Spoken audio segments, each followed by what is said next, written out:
getting closer, going faster than a roller coaster. Love like yours will surely come my way. Hey, hey, hey.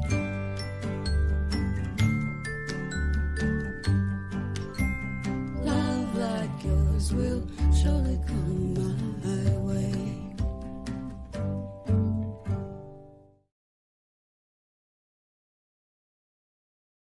Like, what other show puts their characters through the ringer this much? I mean, it's crazy, but yeah, I think, you know, at the end of this season, you know, this family is together, but they're fractured. Absolutely. You know, the cracks are still there. You know, they are united and about to face this, you know, this storm ahead. But yeah, they're in no ways completely healed from it. Do you ever feel as if everything's pointing you towards something? Space, time, history. I am grateful for every day we have. Whatever tomorrow brings.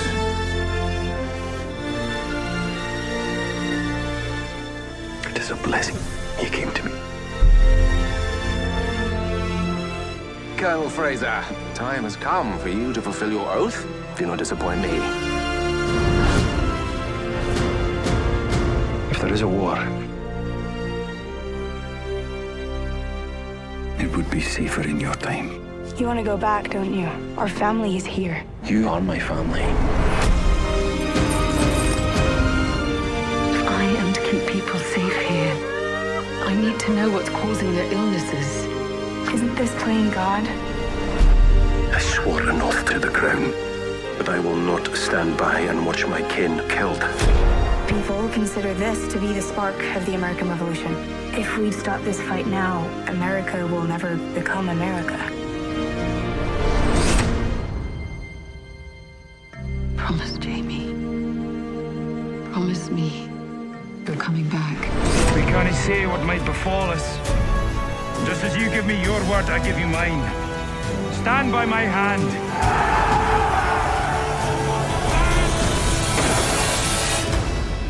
What kind of world is this? The only world. No, it isn't.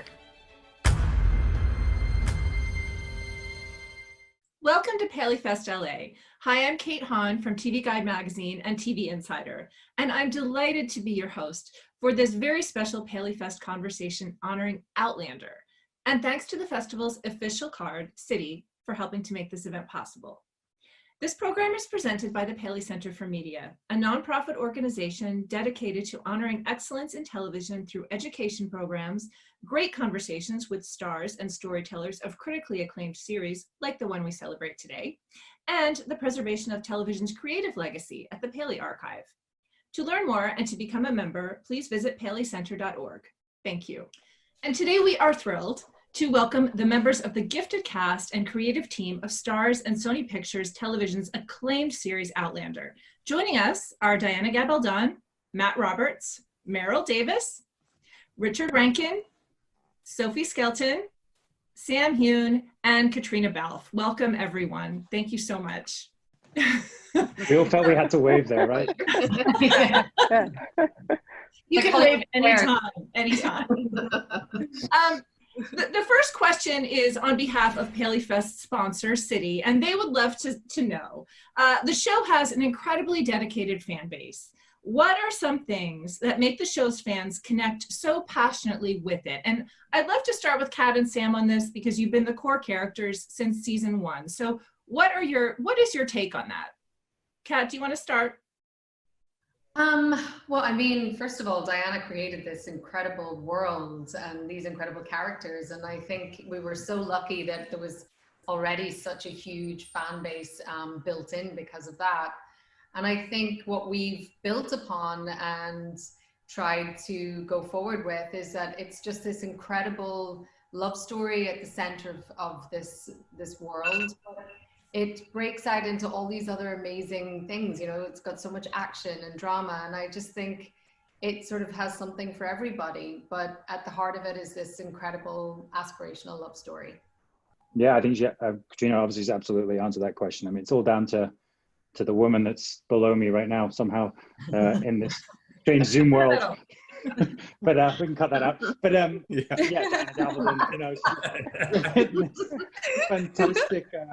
fantastic, world, and we've obviously tried to stick as close as we can to her books, and it never stands still. We've gone from Scotland, in the 1700s with the Jacobite Revolution. We found ourselves in Versailles and the Caribbean, and then in America. Now we're dealing with the Revolutionary War and the beginnings of modern America. So it really does it, as Katrina says, it spans over many different genres, but at the heart of it is this great love story, and not only Jamie and Claire, but the other characters involved as well. Right. I'm curious. Bree and Roger came in later. So Sophie and Richard, what is your take? What has the fan reaction been?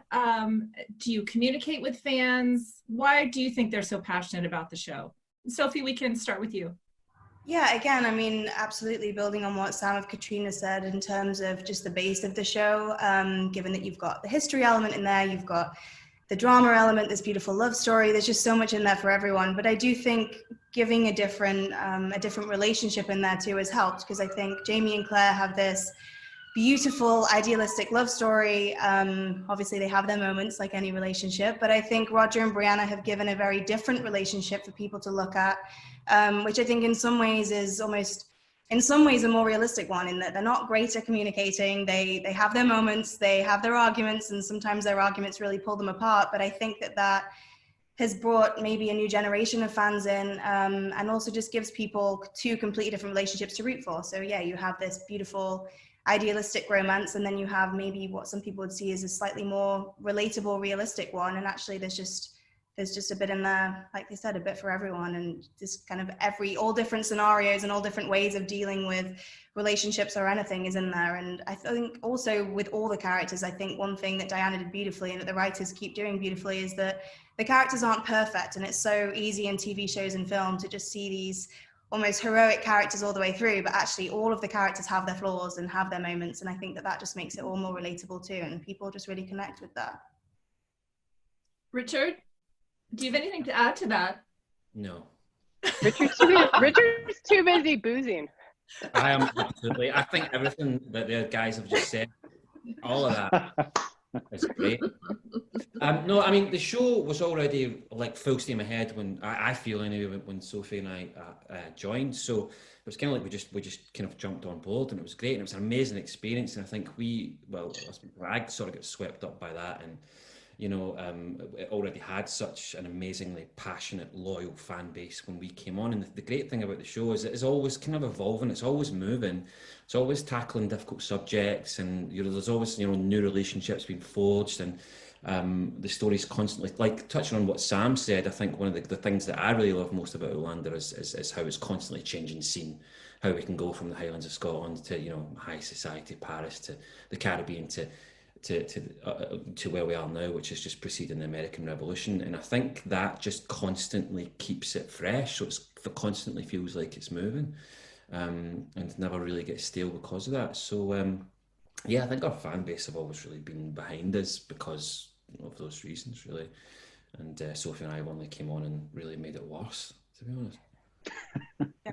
These guys did all the hard work, and we just popped in and rode on the coattails. So thanks everyone. Diana, when you created these two couples, these pairs of couples, were you thinking what the actors have just said, that you wanted to create this contrast between these two couples? Oh, no. See, I don't actually create characters. I kind of find them, and then we add layers as they come along. Some characters like Jamie and Claire, I understand them immediately, but they get kind of more pungent and rich as we work together. Me in the book, that is, and the actors that take it on to another layer or two or three. No, Brianna and Roger sort of came about. Well, Roger came about accidentally because I needed somebody to go back in history and find something for Claire, and then we had Brianna because Claire was pregnant. Yeah. You're just an accident. You're saying that it was an accident. She was, yes, really. No, but she existed only because Claire was pregnant at the end. So it took me a little while to figure her out, to find out who she was. She's what I call a hard nut, people that I just have to live with for a while, and they sort of beat on them, and eventually they crack open and show you themselves, which she did. But because of this sort of gradual discovery of their characters, they came to life somewhat differently. And also they are part of Jamie and Claire's relationship as well, because Brianna, of course, grew up with Claire being married to another man who she's always called her father. So she's naturally going to be kind of ambivalent when she meets Jamie Fraser and when she hears about him, saying, "That's not my father. I have a perfectly good father. What are you talking about?" So, that is that kind of relationship. A girl's relationship with her father is going to affect her marriage, her choice of mate, how she gets along with said mate. And Brianna's had a much different background than Claire did. And so her marriage is going to be different too, regardless of who she marries. As it is, right. Luckily, she got a nice patient guy. But it's that they just develop that way. It's not that I, lay them out on the ground and go Shazam, rise up and act. They're just there. Okay.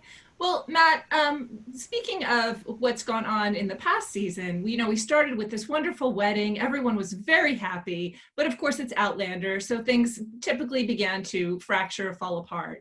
What was the overall arc or theme of this season for you when you were writing it?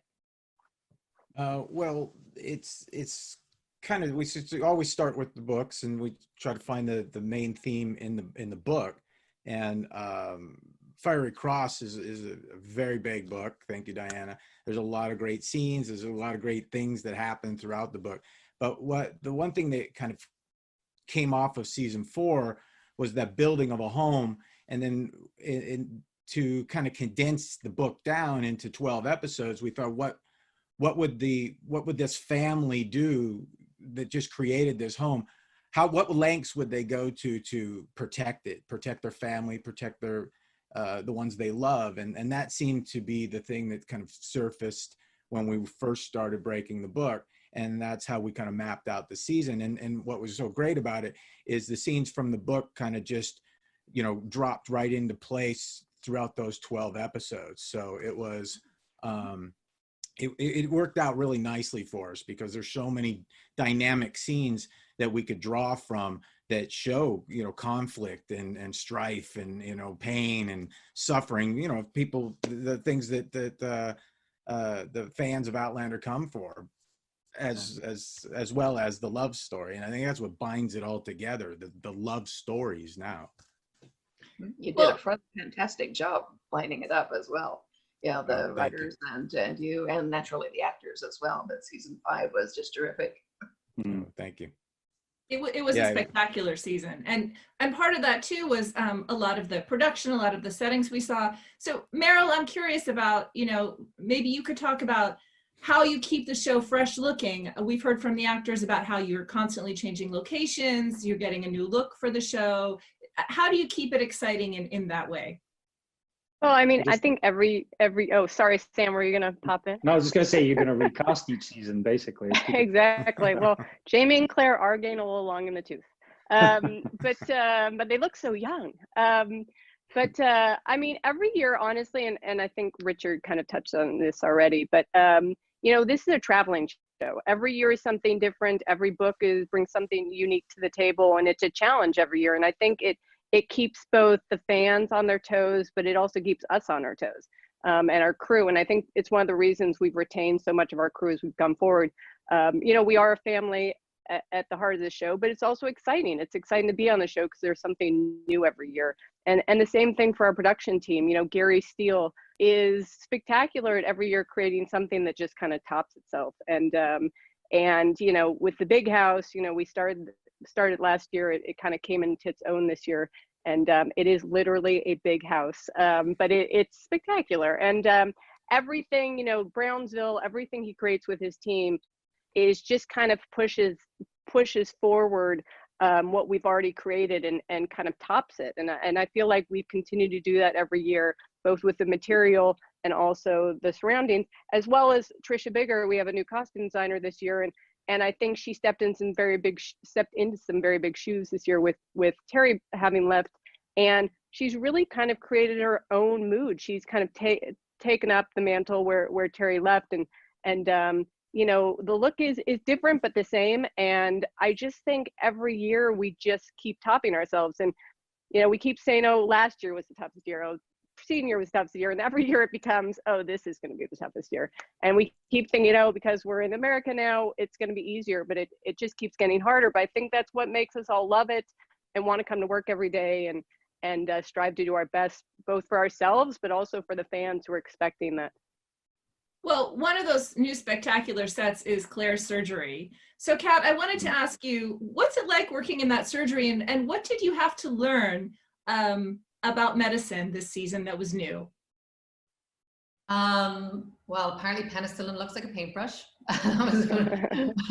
No, I love that set, and it's incredible. You know, we sort of are very lucky that we get to do like a little walkthrough beforehand, and it's amazing to have the conversations with our awesome prop team as well, where you're going through, and it's, you know, I'm a little OCD, and you know, it's sort of like, well, I think Claire would have these things set up this way, and you know, it's really fun that you get to sort of create this little world for Claire. And especially when we were doing all the penicillin stuff, it's like, well, how do you think she would arrange all of this? And it's beautiful, and it just helps you so much as an actor when you have such a rich environment to step into that feels so real. And you know, you open up any drawer and there's an instrument, or there's a piece of, you know, Claire's either note taking or something like that. And it's just those little details that are so vital, I think, to giving you just such a rich tapestry to work with.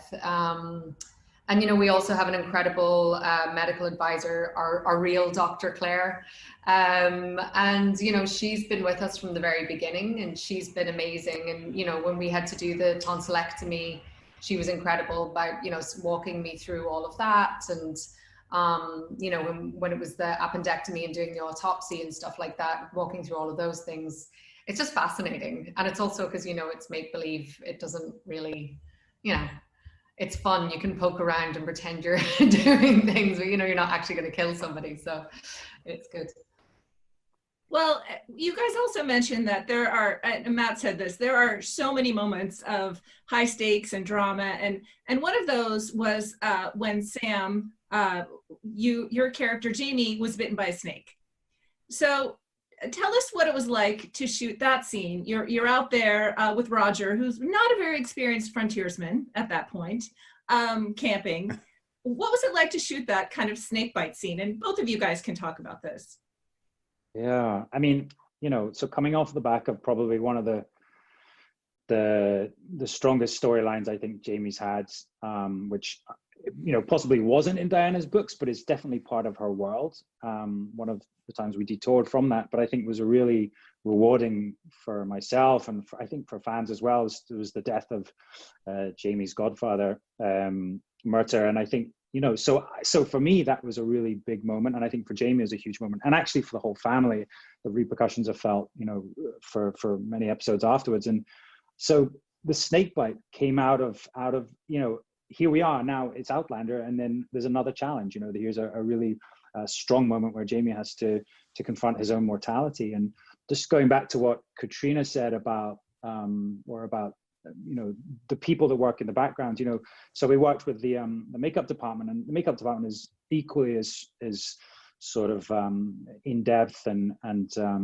hardworking as the other departments. And you know, we have all these amazing surgeries or grotesque prosthetics that we have to wear and use, and just to be part of that conversation, you know, to talk about, you know, what does it look like, what happens to your body when you get bitten by a snake, what happens to the wound, and we had these really amazing prosthetics that we used throughout that story. But yeah, and then Jamie finds himself, you know, in the forest with the man that he thinks is probably not worthy of being his daughter's husband, a man that he thinks is not suited to this world in this time period.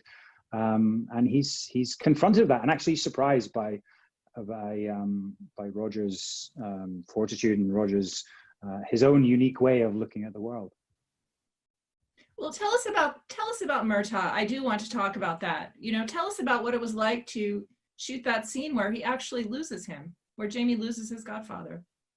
Yeah, I mean, so it was it's kind of hard to really put it into words, really. You know, we have this amazing actor in Duncan McQuarrie who he's just been a really strong part of the storyline. Murta, the character, has obviously always been there for Jamie. He's been this silent guardian, this father figure. But Duncan as an actor has been probably our best friend and chief entertainer on set, and, you know, the man who'll probably be also drinking the most whiskey when we're doing one of these. But he really is a lot of fun, but also a really, really incredible actor. And to lose him that day was, you know, yeah, it was quite traumatic for Jamie. And so then, yeah, there was this journey of Jamie coming to terms with, you know, through grief. So it's, you know, first of all, it's shock, and then there's anger, and there's, you know, all these stages of grief. And then basically we get to the tent, and Claire cannot help him, and he realizes that he's lost his godfather. And yeah, it was just some really great writing, to be honest, you know, because then Jamie is confronted with Governor Tryon, and out comes Jamie's emotion, Jamie's grief. And it was interesting. We actually had to go back and shoot some of that stuff there, which again, you know, is an acting challenge, I think. But you know, we have great writing, we have great directors, and, you know, and a great supporting cast as well. Not Roger, the guy that plays Roger's rubbish. I completely. Wow. Sophie, I wanted to talk about Bree's journey a bit, because she has quite the season, and she finally, I mean, would you say with what happens with Stephen Bonnet that she overcomes what happened to her with him? Tell us a little bit about her journey this season, and how she copes with that trauma. Yeah, I mean, I definitely think even in the end of the season, you know, you can put a bullet in the man, but you can't put a bullet in what happened. And I think obviously Brianna spends the season trying to overcome it and trying to be happy and almost put it to one side, but it is a trauma that will be with her for the rest of her life. But I do think it's something that she has managed to, in that very Fraser-like strong way, she's managed to squash it in terms of an outward showing of her grief, I suppose. And it's definitely something that haunts her. I think Jemmy has been a very welcome distraction. She's been able to put all of her energy into taking care of her child, as opposed to sort of dwelling with her own demons. And I think that's one thing we sort of played on this season, where it's almost like Brianna can't sleep, which I suppose in a way is good, because, you know, Jemmy doesn't sleep. And I think sleeping is when her demons seep back in. So I definitely think that she's had to put her own healing in a way aside and just put all of her focus on Jemmy.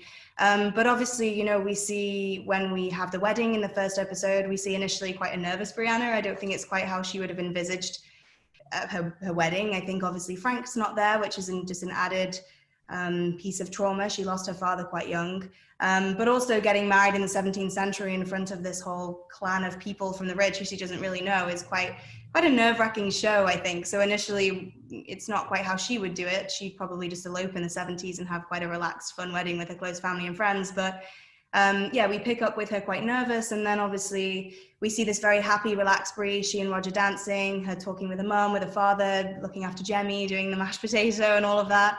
And then all of a sudden, yeah, hearing Bonnet, hearing that he's alive, it all just comes crumbling down again. And that is just something that really, in a way, brings the trauma back. Not that it particularly went anywhere, but knowing that he's alive just poses more of an imminent danger as much as a reminder of what happened.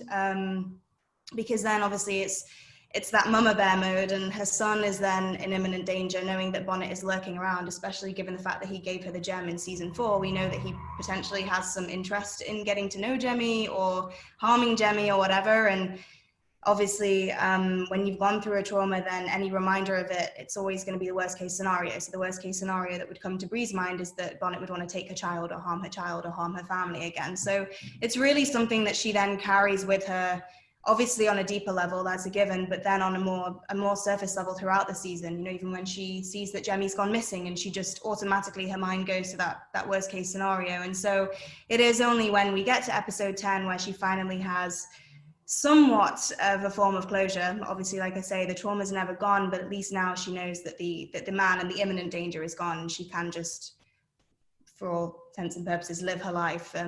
Obviously, I'm sure there's moments where it'll seep in again, but there is some element of healing there, knowing that man has had some justice done. Exactly. And I want to talk about the way trauma was handled this season, in the writing and the shooting. And Matt, if you could speak to that, there were a couple of very experimental filmic styles that we haven't seen in Outlander before. And I'm thinking of Roger's hanging, and then in the finale where Claire experiences a severe trauma and we sort of are transported to another time. How did you make the decision to handle Outlander visually differently than we'd seen before to handle these traumatic scenes? Well, you know, we started the season early on knowing that one of the big challenges for us in the writing room is the books, is that you're in the characters' heads. And I think that's one of the things the fans get used to. Of reading these books, you get into the characters' heads, you know their thoughts, you know what they're thinking in any given moment, because Diana writes them. And we've run out of voiceover. It's hard to just have, as Kat and Sam can probably attest to, early on in filming in season 1, we would stop. We would, you know, Margaret, our script supervisor, would hit the clock for 45 seconds and everybody would stand there and we'd go, okay, that's where the voiceover goes. And we realized that you just can't do that over and over and over again, because that is some of the great internal dialogue from the book we wanted to get out. So we've always kind of struggled with that. It's always been a challenge. And so this season we thought, how can we get into their heads visually? And these were the two episodes,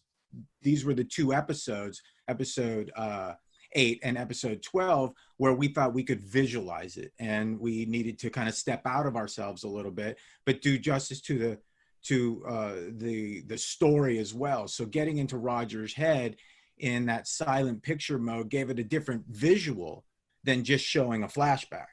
And you know, it took us a long time in editing to really put that together and structure it well. What we do is we tend to kind of overwrite that stuff. So when you read a script, you might go, wow, that's a lot of stuff. But we know that we're going to, in post, just come down and cut it down to its bare essentials, because that's all you need to tell the story. Our fans are very astute. They get the point, they get things, and they can fill, you know, certainly the book readers fill in the gaps with what they've already read. And that's a luxury. It's both a gift and a curse for us, you know, because sometimes we don't have to tell everything visually and they fill in the gap. And then other times they're like, hey, where's the gap that I wanted to see that I've been waiting 20 years for? So it's a juggling. We juggle with that all the time. But those two elements were picked out early in the season, you know, early in the writing. And we decided, let's see how this works. Now with episode 8, we actually filmed both ways. We had the studio and network were a little concerned that the silent picture wouldn't reveal itself the way they couldn't get their head around it on the page.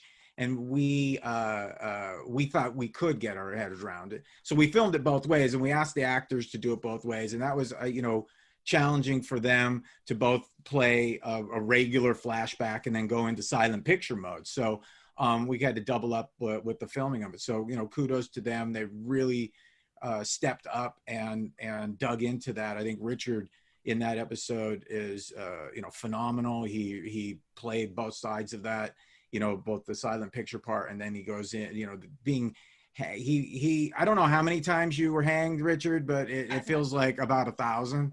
He's still in silent picture mode. Yeah. And we only really had to do a couple, but we just had so much fun kicking the barrel over and hanging him over and over again. So we just kept doing it. So. Now, how was that scene to shoot, Richard? Oh, I didn't do it. It was stuntman that did it. That's not fair. No, that's not true. You're not supposed to tell people that. No, I jest. There was a lot surrounding the hanging. Both on location and in the studio. There were many elements to it, and I think, like Matt was saying, the difficulty of editing that together, because they had so much content in how they would tell that story and how they would sort of get that sort of the impression of being inside Roger's head and having the story told from really quite a difficult perspective, I think, especially when you're working with kind of a mediocre actor to really convey that. But no, we were in the studio, and I remember particularly one of the hardest things to shoot, I think all season, was they had this special lens. Maybe Matt can remember the name of it. There's a really, really long, sort of narrow lens. It was like, it felt like it was about 8 foot long coming out of this camera and into the sack, which was, you know, obviously covering my face. And we shot that in the studio, which was just prior to being hung, so just before the barrel was kicked away, and we shot that a lot.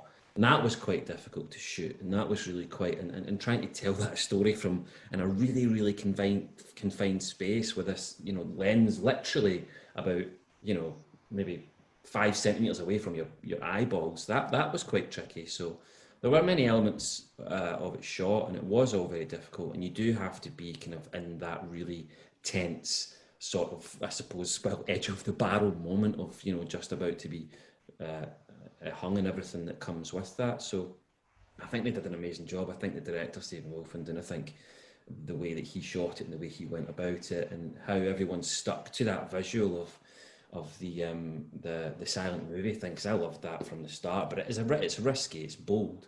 But I think you need to be that way in television, don't you, to have more it's more exciting that way. And I think that everyone really did a really, really great job assembling that, because it wasn't easy and it was risky. But yeah. Well, another very bold choice was the scene with Kat, and you know your kidnapping and attack by these men who had kidnapped you, and you know, Claire's disassociating by flashing to this imaginary 1960s Thanksgiving. Did you shoot the Thanksgiving scenes first so that you would be able to visualize those while you were shooting the later scenes of the attack? How did that work? God, I'm trying to remember which went first. I think we filmed a little chunk of you know, after the abduction, and then we went in for like a week and a half, remember, in the modern house. Yeah. So that was, but then I think the actual night shoots that we did maybe was after that. Yeah. At the end, yeah. Yeah. Yeah, I mean, you know, that was, again, it was a really great script, and you know, I think it took time for everyone to sort of understand and to sort of arrive on the same page. But we had, you know, a really strong script, and Jamie Payne, our director, was incredible, and he had a really, I mean, I know he was talking with Matt all the time, and he had a really strong visual sort of plan mapped out, and you know, he talked a lot about different artists and this sort of surrealist photographer Gregory Crewdson and different things like this, and it was just getting it all to sort of fit, I think, was the challenge. But it was really, you know, it was amazing by the end of the season that everyone was trying so hard to do something that was going to be visually very different and stylistically very different. And you know, and it was important that you're taking, you know, Claire, which is all of our beloved character, and you're, you know, she's going through something so harrowing, and it was trying to find, you know, what happens to a woman like that who is so strong and so resourceful and has been through so much in her life, but yet enduring this is brought to almost breaking point. And it was a great challenge for me, and I think it was a great challenge for the entire crew and everyone else in that episode. And I think, you know, it all those risks sort of paid off, and it ended up being quite beautiful. But I think it was a great idea that, you know, when Matt came and talked to us about using this dissociative state, I thought that was really a powerful thing to try and explore. And it was just about finding sort of the right ways of doing it. And I think, yeah, we sort of got there in the end. When you say it was challenging for you in any particular way? Well, just as an actor, you know, anyone who's gone through subject matter like that, it's always difficult. You want, you know, it's really hard to address these subjects and feel that you're on the right path, and you know, you're always trying to toe the line between being responsible and not bringing anything that's overly gratuitous or trying to show too much, with also being very true to the situation and trying to respect the subject matter. And just, you know, the surrealism element of it, I thought, was really interesting. And it was for me, you know, and I think with Matt and Tony, we sort of had gone back and forth with this, and it was sort of, I wanted to make sure that when we were in these disassociative states that we were always in Claire's mind. And so it was from Claire's perspective, and, you know, I didn't want her to be talking too much. And, you know, I think that was the thing about all of us finding what felt right for all of us, about what that would look like. I mean, how do you show what Claire is sort of experiencing in her head? But I think, you know, it was an amazing team effort, and I think we all found a really good way of doing it in the end. Well, and when she comes home to Fraser's Ridge, and I believe the last line of the season is safe, which is her answer to Jamie about how she feels. Mm-hmm. So I'm wondering, Sam, what is Jamie's responsibility to Claire after this trauma that she's been through? What is he thinking about their relationship and what he needs to do for her? Yeah, I mean, just like thinking about what's happened this season to all these characters.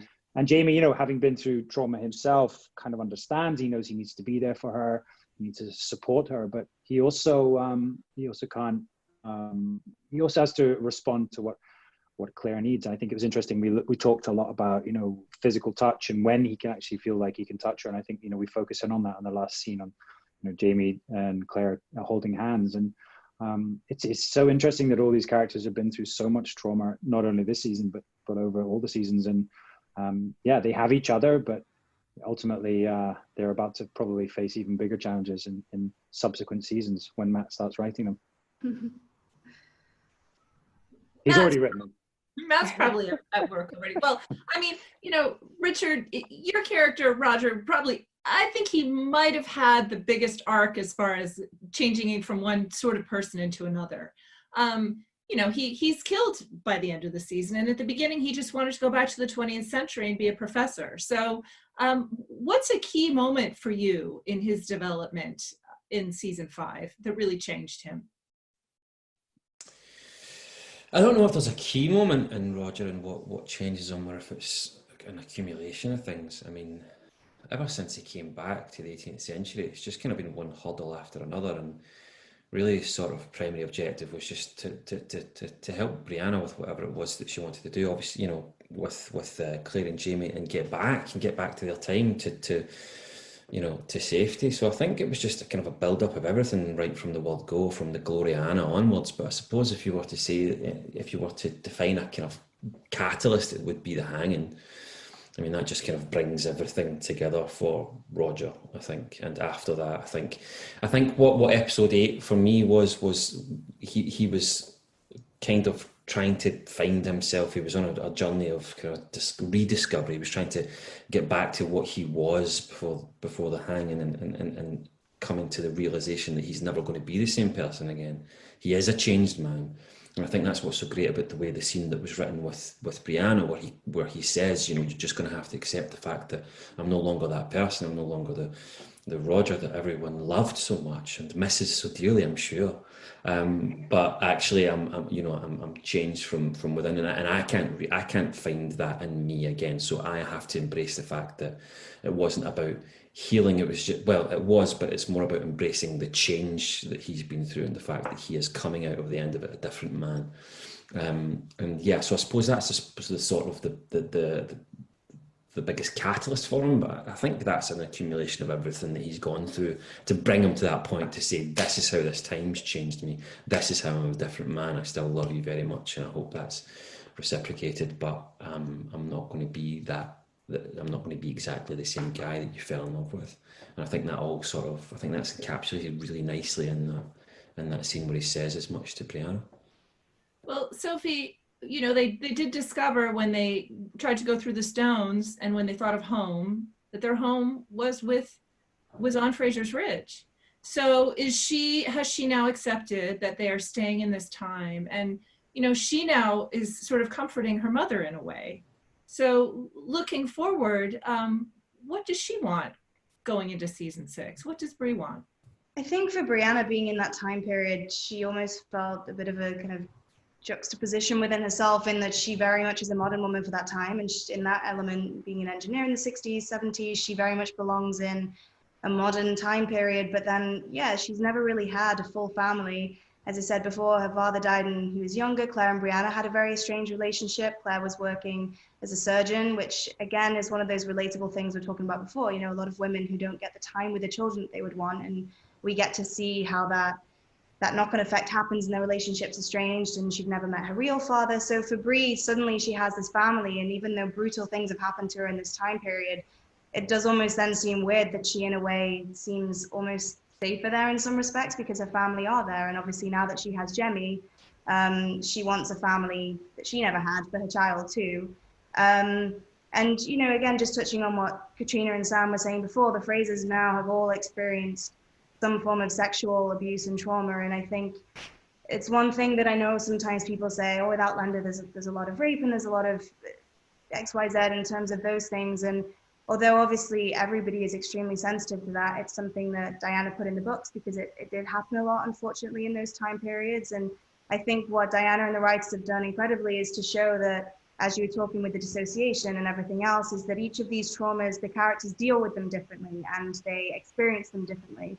You know, with Brianna, I had her go through something called tonic immobility, which is where your body essentially just goes completely numb. And they say that some people who experience rape in that way then have almost worse PTSD because they don't feel it at the time and they start to feel it later and later. So I think while we have all of these characters going through traumas and they all have immense empathy because they understand what the others are going through, and even though Claire might not want to talk about it all the time, and she's so bold and brave and she can say that she's going to be okay and she's trying to convince herself of that, Brianna knows exactly what she's going through. And we see that in that moment where Brianna sees Claire come off the cart.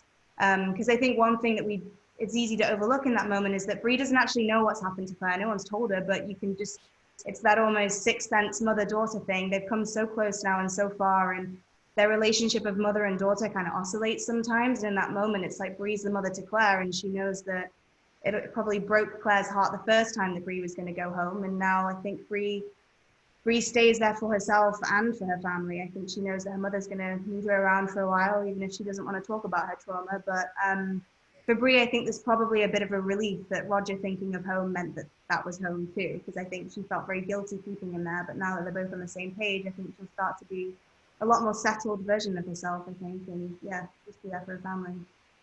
Well, Matt, with all of this set up, with this family bonded together through love and through trauma, and facing this storm of the Revolutionary War, and also Claire having learned that there are more people traveling through time, what can you hint about what we might see in season 6 coming up? Season 6, you know, we're gonna dig into the 6th book in the series, and I think one of the things that we always dig into is that the Frasers and the Mackenzies put themselves out there. The reasons why I think they are so affected by traumas and all the turmoil that goes on in the era is because they put themselves out there. They try to help people, and whether that's people coming to the Ridge or them going out and trying to stop something, whether it been Culloden or Alamance or whatever, they put themselves out there. They put themselves at risk, and inherently, when you do that, you know, you have to suffer. You suffer, and in book 6, that happens again, and there's going to be joys, but you know, as Outlander, as Diana can speak to this, there is going to be drama, there's going to be suffering, there's going to be tears, all of the above, and we're going to try to pull out of, you know, all those really once again, they're always so dynamic. The story, where we get into problems, certainly in the writer's room, is we fight over what scenes we want, you know, like, oh my God, this one's great. How do we work this in to this episode or this episode or this episode?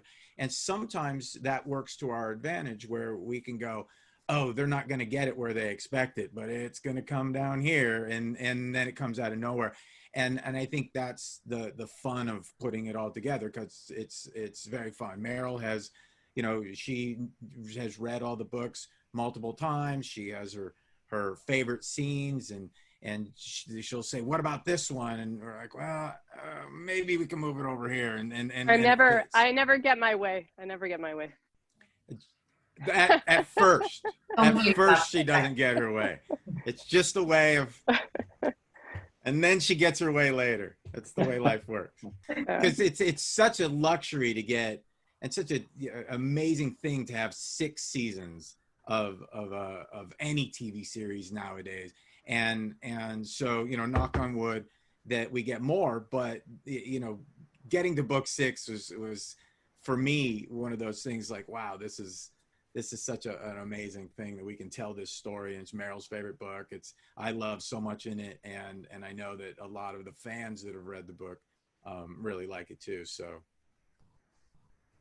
Well, we do need to wrap up soon, but I would love to go around and hear from everybody just quickly. What are you most excited about for getting back to shooting season 6? And Meryl, because you love the book so much, let's start with you.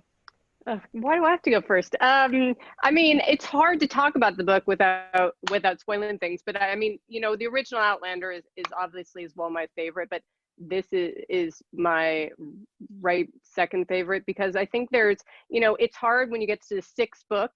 You know, as Matt said, usually, you know, we've been on a lot of television series and we know the ups and downs, and you know, you don't usually make it this far, but you know, we're very lucky that we have so many of our original members with us. And you know, we started with a crew of like 6 people in the writers' room, and there's still 4 of us left, so it's crazy to me. And you know, I just love this book because I think there's so much for everyone in it. I mean, Jamie and Claire, you know, their love deepens. Roger and Brianna, you know, they have their own journey, and something fun and new happens with them. And you know, Caitlin, who plays Lizzie, has a great story, and she's such a phenomenal actress. There's just so many exciting things, and I think for all of us, we're just excited to get back to work because, as I said before, we are truly a family. We have our ups and downs. We fight, we bicker, but we laugh, and you know, I think we're all excited to see each other's faces again and get back to work and make this show that we all love.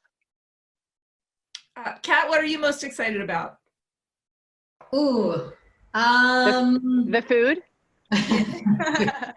I'm just so excited to see all of our crew, and you know, I think we miss them all dearly, and it's really sad that everyone's, you know, not able to get up and go to work. And maybe I'll get a haircut this season. I don't know. A lighter wig, maybe. Maybe we'll see. Very light. I'll let Sam do it. Yeah, I'm good. Yeah. Sam, what about you? What are you excited about for playing Jamie in season 6? I mean, first I'm excited there'll be no more Zoom calls. We can all agree to that, right? But I mean, playing Jamie, I mean, yeah, to see where he goes with this season. But to be honest, also, yeah, we have now 6, almost 7 years of experience behind us, right? We have scenes, we have characters, we have things in the books we haven't covered. We've, you know, we can call back on stuff, and we've seen that there is time travelers out there as well. So yeah, it feels like the world, the universe is opening up a bit more, and for us to draw upon as well, you know, for the writers and production team, and as actors, we have all that experience and each other. You know, we know how each other works now, and we enjoy most of the time working with each other, and it's brilliant. I can't wait to go back to work, honestly. Sophie, what about you? Yeah, you know, as we were saying before, I feel like season 5, there's so much happened. It's almost like every episode was its own little movie. It was so fast paced. So it's exciting just to, yeah, go back and have so much more of that material. I feel like, thanks Diana, pretty much everything that could happen to a person, Brianna's pretty much been through. But I know that there's some even more stuff happening next season, and it's just, yeah, it'll be exciting to see what we've got, see what the writers do, because it's always amazing, and I have a feeling it's going to be another absolutely packed season. And yeah, seeing everyone's faces here, I'm just like, oh guys, miss you all. So it'll just be nice, yeah, to all be back together, see the crew and everyone, and we really are our own little family up in Scotland, so it'll be, yeah, good to get everyone back together. If you can all come into the country, that is. So yeah, well, guys, you know. Richard, is Roger ready for this Revolutionary War? Oh, absolutely, yes. No, I couldn't be more ready for the Revolutionary War. Yeah. Thanks. I just can't wait to get out of the house, to be honest. I'm desperate to get back on set. I can't wait to get back on set. It'll be lovely. You know, infinite copious amounts of coffee, for example, seeing these guys again. And actually, I have no idea what happens in book 6 because I haven't read it. So I think this will be the first time that I go on not knowing anything. 4 months. I know, but you know, I've been really busy with other things, you know. I'll be surprised. Huh? I'll be excited not to wear a wig. And my cat. Yes. Thank you for growing your hair out. Yeah, you owe me, Matt. I know. That'll save on the budget, right? Yes, he will. Exactly why he's growing it out. Sam and I lost ours. It's gonna be. Sam and I lost ours. This length, I feel for them. It's difficult having long hair. It's really, truly difficult. And it's know. I've been married. You're the perfect example. It's so hard. It's so hard. I hate it. So bonus for me this season. You look great. You look great. You all look fabulous. Diana, I want to close with you since Richard hasn't read the book. What is the most exciting, like, what can you hint about this next book, and should Richard be worried or happy, or should he just pick that book up tonight? Mm-hmm. You've got a long time to work on it between now and filming, so yeah, read it yourself. But no, all I can say is what Mark Twain said when people said, "How do you write your stories?" They said, "Oh, it's easy. I just chase the characters up a tree and throw rocks at them." That works really well. There's a big one coming your way. No, I'm looking forward, especially to just seeing the first dailies, because it's such a thrill to see what they've made of. I have the story in my head. I know what happened, but to see their take on it is fabulous. And sometimes I think, wow, that's really cool, both in terms of the acting and the set and so forth, but particularly the acting, because these guys are magic. They can do stuff that I would never ever have thought of. No, they are. It's wonderful chemistry with this cast, and I love to hear that you're still surprised by things that you see, even in time. Well, hey, thank you all so much. Thanks for joining us for this special Paleyfast conversation with members of the wonderful cast and creative team of Outlander, and thanks to the festival's official card, City. You can learn more about the Paley Center by visiting paleycenter.org. Thank you and take care. Thank you. Thank you so much. Thank you.